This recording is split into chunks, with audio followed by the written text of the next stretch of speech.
Time on the track.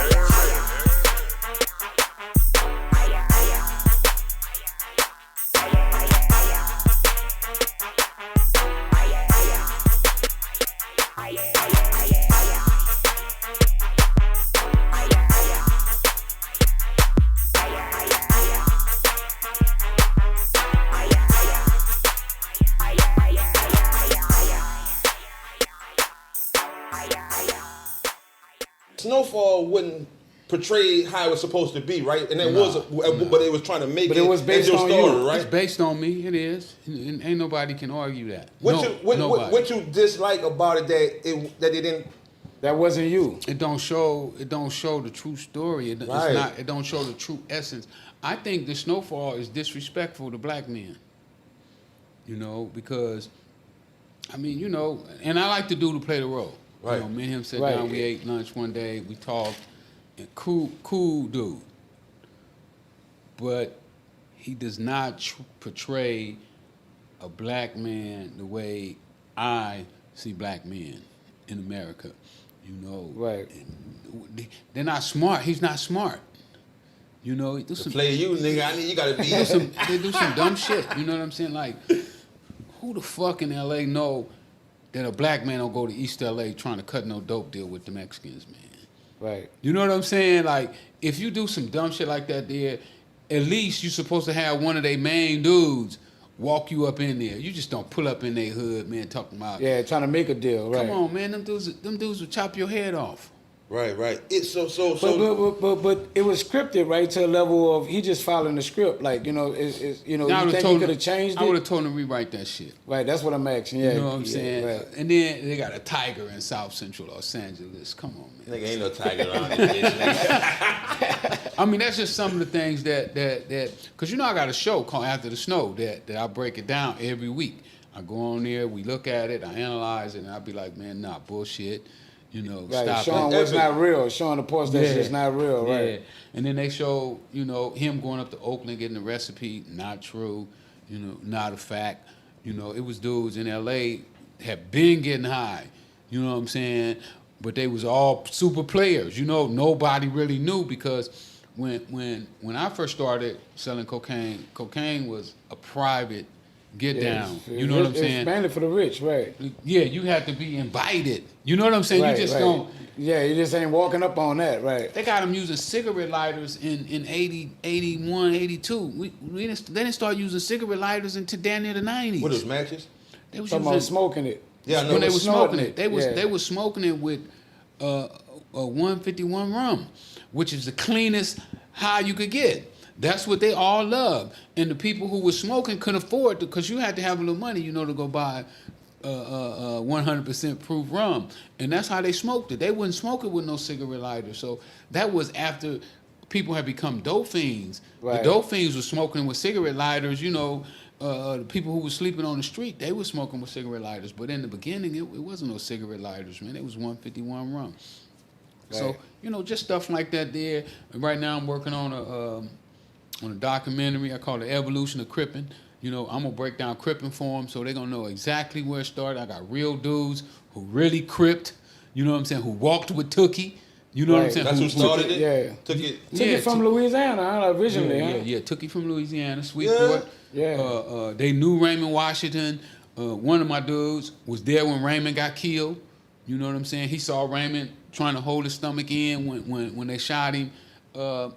Just stuff like that. And so it clears up the air, and then that way, once you have the truth, then you can start making logical decisions. But if they keep feeding you bullshit, then you're gonna be making bullshit decisions. When in LA, I knew that the gang culture big, but was it for the same reason as it is today? When Did it Tookie start that way? started that way, or it was To for the protect help of the hood, community? Yeah, right. Well, you know, it used to be a lot of racism. You know, white people would come through the neighborhoods and do shit. So they wanted to form their own little group that would stop that from happening. It was almost like a Black Panther. Almost like concept. Black Panthers. They was an offshoot All right. after the feds broke the Black Panthers up.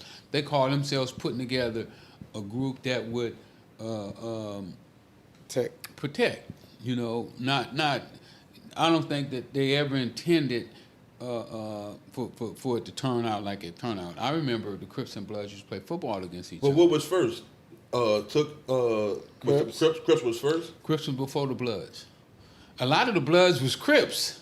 They turned blood, right? And then they turned blood because, you know, different little things. I didn't really get because you know I knew Big Puddin' too, who was one of the founders of the Bloods. And I tried to get Big Puddin' to write his book. You know, when he was paralyzed in the convalescent home. You know, Jewel shot him and paralyzed him. The rapper Jewel. Right.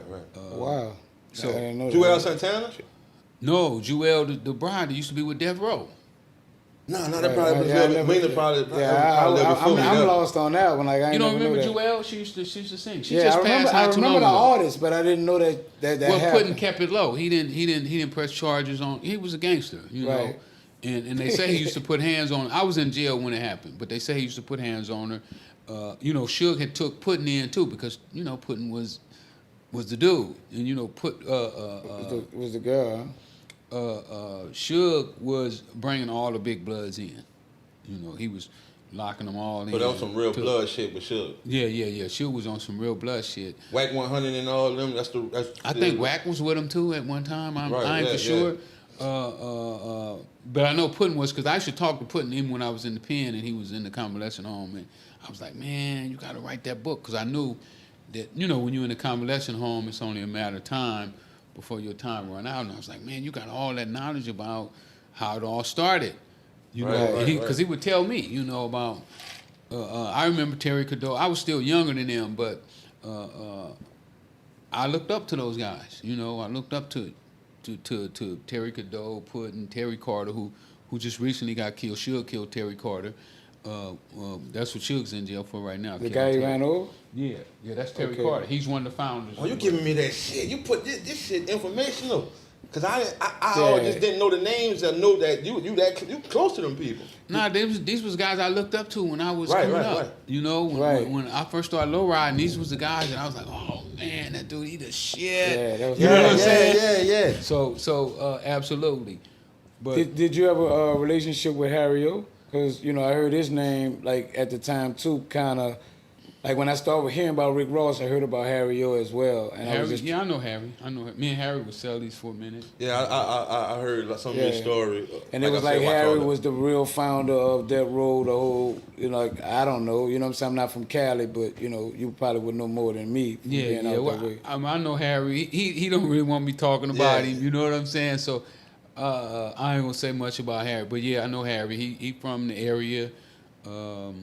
But yeah, he is from the area. When you was in how long you did Rick Ross? 20. So Damn. yeah, bro. Damn. I ain't get to that, you know what I'm saying? But I done been around people in there that, you know, because when you get 20 years, at the time you get it, No, I had a life. well, that's shit. So That 20 was about to make my point. What I was about to say, 20 right? was a blessing. Right. I was like, woo, 20. Hey. So hold up, you was charged with life or you was facing life? No, I got He life. sent his life. Or I you was was sentenced to life? Yeah. So I faced life and I got life. Right. So what I want to get into is like the mindset, like you know, getting caught up on that last run, you know, and you know when it went down, like what was your mindset? It's over, or I got another shot? I'm I gonna mean, fight you know, it. when you doing a life sentence, you talk about 20 years, your mind goes through so many different things. You know, one day I'm getting out of here, and the next day like, fuck, man, It ain't gonna I happen. might never get out of this motherfucker, man. So, you know, it's like a roller coaster. You know, you go up and down, but, you know, at the end of the day, I never gave up.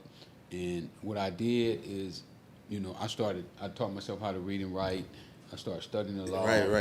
And I saw some books that told me that, you know, I worked my way into prison. You know, like, Wow. you just can't go up to a federal penal, knock on the door, and be like, "Man, I want to come in there." They ain't going for it, right? So it came to me that I worked my way in, I worked my way out, and I did, and it's so cold and so profound that all the dudes I used to kick it with, they did the same thing. I was with Shorty Bible in Chicago last week. Shorty Bible was indicted on Larry Hoover. He was a governor.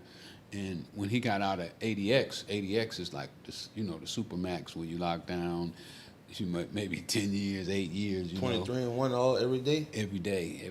Wow. So he had just come out of there, a young brother, and I started showing him his way around. And just the other day, we spoke together in Chicago. We sitting side by side, just like this here. And he was like, man, I remember you told me you was going to get out. Wow, nigga. And what I saw is that he took my strategy and got himself out. Got itself out, right, That's right. some real shit. You know, so I already know that you can do what you see. You know, but if it's something you never saw before, you can't do it.